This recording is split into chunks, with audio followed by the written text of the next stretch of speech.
সুন্নতে সাহাবাত অবশ্যই সাহাবায়ে কেরামের নিয়মিত আমল যেটা, এটার জন্য কোনো দলিল থাকতে হয় না।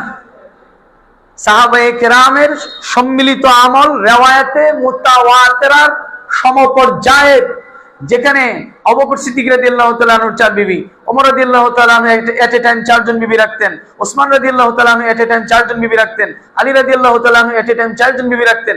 বিবাহ তো আরো অনেক বেশি করছে, 4টা না, অনেক বেশি করছে, 4টা তো রাখতেনই। তো ওনাদের আমলটা কি আমাদের জন্য অনুসরণীয় নয়?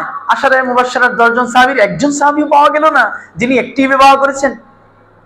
তার মানে হচ্ছে সমস্ত সাহাবায়ে কেরাম যেটার উপরে আমল করেছেন এটা রিওয়ায়াতে মুতাওয়াতিরা এর সমপর্যায় রাখে। সুতরাং দালিলিক বিষয় না, আমাদের দেশ পরিস্থিতি নিয়ে কথা বলার সুযোগ না, দেখতে হবে কোরআন কি বলে, আমাদের কাছে কি চায়।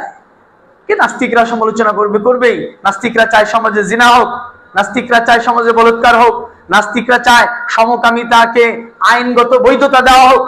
সুতরাং নাস্তিকদের সাথে সাথে আমরা সুর মিলাইয়া আবার যেন দলিল খুঁজে বের না করি।